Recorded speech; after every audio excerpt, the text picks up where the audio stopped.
الرحیم، میں ہوں ڈاکٹر غلام فروق نعیم۔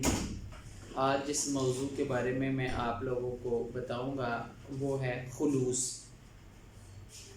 خلوص کیا ہے کہ انسان کا ہر عمل اس کے اندر ایسا اخلاص ہونا چاہیے کہ وہ صرف اور صرف اللہ کی رضا اور اس کی خوشنودی کے لیے ہونا چاہیے۔ جس عمل میں ریاکاری ہو، دکھاوا ہو، وہ اللہ کی بارگاہ میں ہرگز قبول نہیں کیا جاتا۔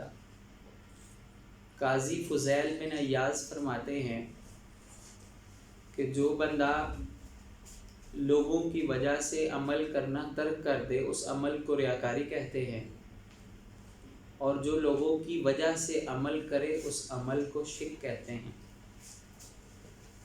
تو ان دونوں کی درمیانی کیفیت کا نام اخلاص ہے۔ نبی پاک صلی اللہ علیہ وسلم نے حضرت جبرائیل امین سے پوچھا خلوص کیا ہے؟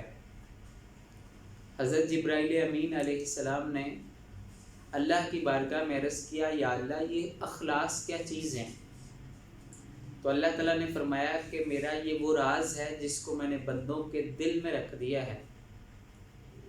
خلوص کا مطلب یہ ہے کہ انسان عمل کرے، اس عمل کے بارے میں فرشتوں کو بھی معلوم نہ ہو سکے، اور نہ ہی شیطان اس عمل کو فاسد کر سکے۔ اخلاص کے ساتھ کی گئی عبادت وہ بندے اور خدا کے درمیان ایک راز رہنی چاہیے۔ انسان کا دنیا میں کوئی سا بھی عمل ہو، عبادات کی ادائیگی ہو یا روزمرہ معمولات میں کسی ضرورت مند کی مدد کرنا ہو، ہر عمل کے اندر خلوص ہونا چاہیے، اور اس خلوص کا اجر انسان کو صرف اللہ کی بارگاہ سے ہی دیا جاتا ہے۔ اس موقع پر میں وہ آپ کو مشہور مثال جو شیخ مدینہ اور عاشق مدینہ حضرت امام مالک علیہ رحمہ کے بارے میں ہے کہ جب آپ نے حدیث کی مشہور کتاب موطا لکھنے کا ارادہ فرمایا تو آپ کے دوستوں نے، آپ کے شاگردوں نے کہا کہ اے امام، آپ اس موضوع پر کتاب لکھنے جا رہے ہیں جس موضوع پر کثیر تعداد میں پہلے ہی کتابیں لکھی جا چکی ہیں، تو آپ اس کتاب کو لکھیں گے تو اس کا فائدہ کیا ہوگا؟ تو آپ نے فرمایا ان قریب پتہ چل جائے گا کہ کس نے خلوص کے ساتھ کام کیا ہے۔ ہر ایک کی نیت اور اس کے خلوص کے بارے میں لوگوں کو معلوم ہو جائے گا۔ اور پھر وہ وقت سب نے دیکھا کہ موطا امام مالک کو اتنی شہرت نصیب ہوئی کہ اس زمانے کی لکھی گئی دیگر کتابوں کو اتنی شہرت نصیب نہ ہو سکی۔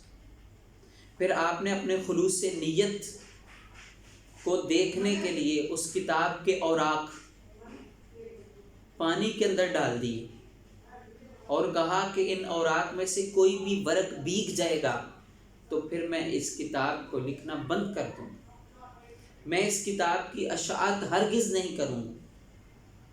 تو آپ امام مالک علیہ رحمہ کی موطا لکھنے کا خلوص اور امام کا خلوص، آپ اس بات سے اس کا اندازہ لگا سکتے ہیں کہ آپ نے کتاب کے اوراق، پہلے زمانے میں سیاہی مٹ جاتی تھی پانی میں ڈالنے کے ساتھ، کچی سیاہی ہوتی تھی، آپ نے جو ہی پانی کے اندر اوراق ڈالے تو نہ کوئی ورق بھیگا اور نہ ہی اوراق سے سیاہی ختم ہوئی۔ تو آج کی اس مجلس میں آپ کو یہ بتانا چاہتا ہوں کہ بندہ مومن کا ہر عمل اللہ کی رضا اور اس کی خوشنودی کے لیے ہونا چاہیے۔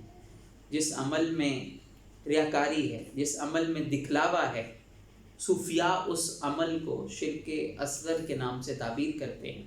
اللہ تعالی ہمیں ہر عمل اللہ کی رضا کے لیے سر انجام دینے کی توفیق عطا فرمائے۔